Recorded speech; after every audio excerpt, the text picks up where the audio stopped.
versus you restoring your vehicle.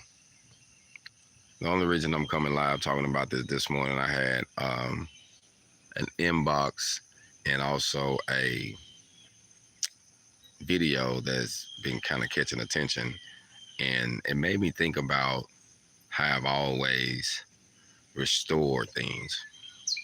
Me personally, I have never bought anything brand new off the showroom floor, so to speak.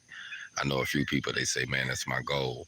I want to buy something off the showroom floor. And I used to think that too, like, man, I want to buy something brand new. And then I got to thinking about the marketing scheme and how they overcharge you for everything, and how, you know, I tend to, if I wanted to create something like I like it, I said, man, I can build that. I can save a lot of money. So in restorations, family, especially when you're trying to build wealth in America and you're trying to save money and you're trying to grow your business, or you're trying to get you a career to the next level, it's good to just do research on vehicles and say, okay, is this vehicle known for this? Is it known for that?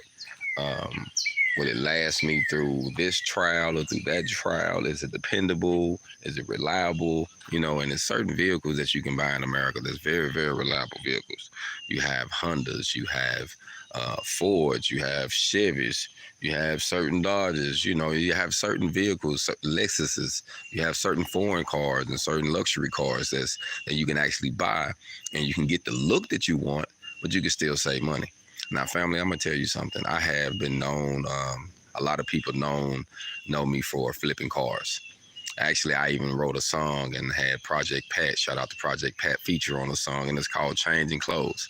And in the hook, it was like, I change whips like I change clothes. My doors open with a remote control. I'm lean back in my Mac mode with a diva with me, and she's super cold.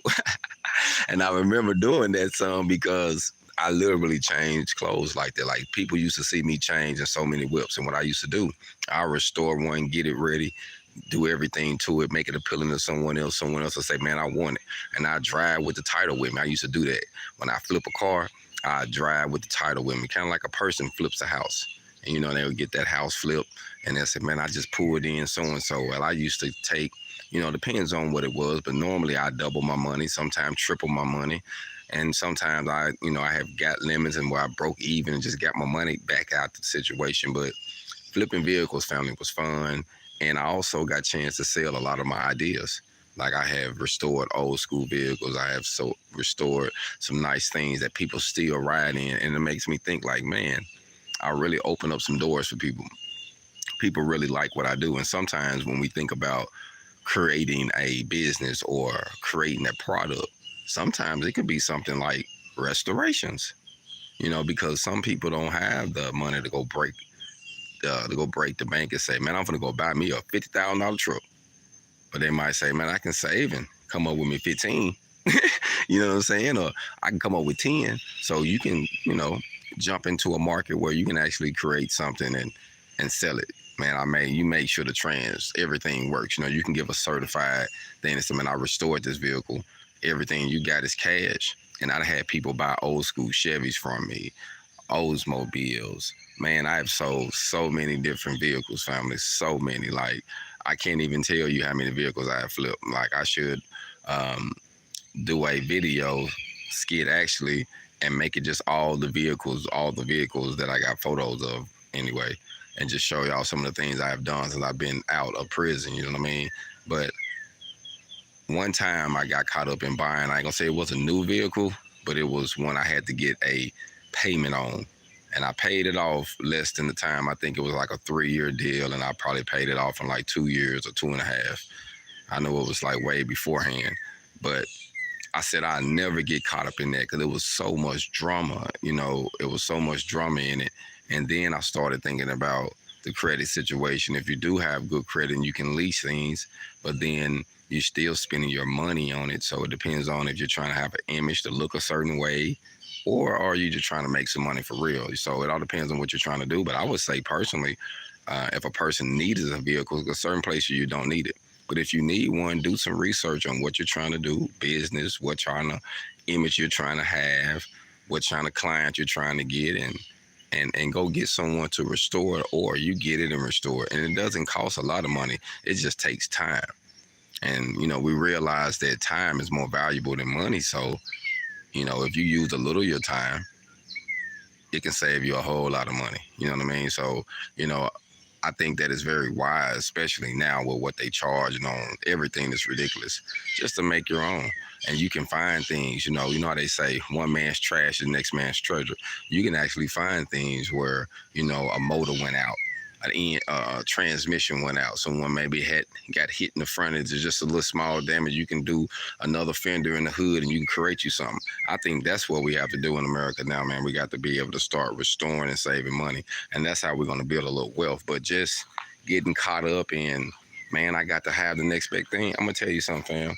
You can get something and it can come not with all the accessories that you need, and you can create those accessories. Like this truck, this 05, and it's a Z71, so it's 4-wheel drive. It comes with all the bells and whistles. It then comes with, it didn't have a sunroof in it, which that's fine with me. I didn't need a sunroof in the truck, but it, I put the rear view camera on it, put a little, a new TV in it, they redid the headliner, did a few things to it, put new tires on and new a little lift, spent some money on the heavy duty shocks and doing a couple things to get it like I wanted. And as for the engine, I just kept it up because it's got the 5.3 Vortec, and it's a solid, pretty much a bulletproof as long as you take care of it. You know what I mean? Everything has an issues, but it's a solid truck though.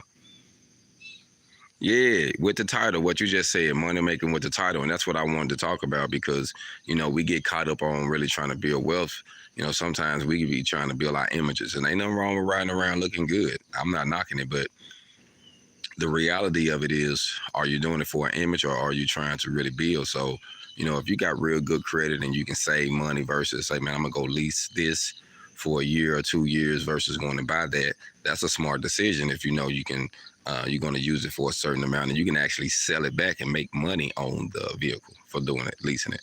So it all depends on how you look at it. But I will say this: buying something, finding what you need, fam, buying it, renovating it, restoring it, getting it together, doing what you need to do with it. I think that's the way to go, fam. On whatever you is that you're trying to be, make your own, especially now, fam. I mean, real talk. So, I was thinking about it this morning.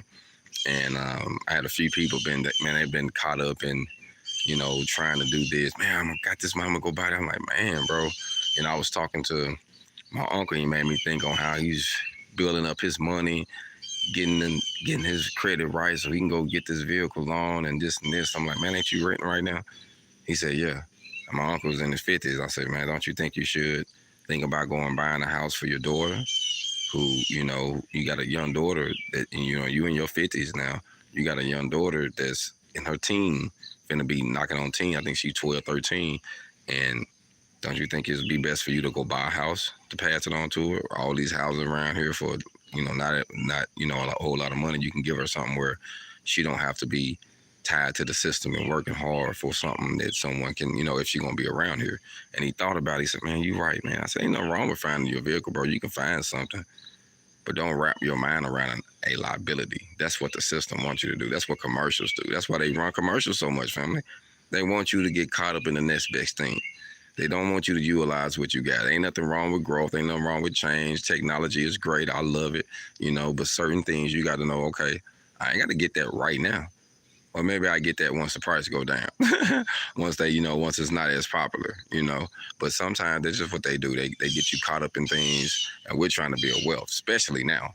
So don't get caught up, family, in trying to break the bank just to look good. I know a lot of people who, I know a guy in Phoenix that got a Range Rover that he literally sleeps in because he wanted the Range Rover to pull the women in. He got to sleep in the Range Rover. So, your priorities can get a little twisted. Don't get twisted. But like I say, I have learned to restore vehicles. I'm actually getting back into it because I've been having a need. I had a few people ask me, man, you ain't flipping cars no more, man. I'm looking for this, man. I got this I'm trying to invest in. And I used to do it, and I was good at it. Then I just stopped back and just laid back. It just, it's one of those things where you feel like, you know what, I'm out of this area, I'm done with it. But it is a passion of mine. I do enjoy doing it. I just don't like to get my money caught up in a project where I'm not going to win. I like to do things where I know, okay, I'm going to break even, I'm going to help this person, I'm going to do this, you know, and just make it a business. So, you know, we learn from our mistakes. But just wanted to say, fam, I think that it's wise that we would restore some things versus buying things new. Y'all be blessed. HogOn.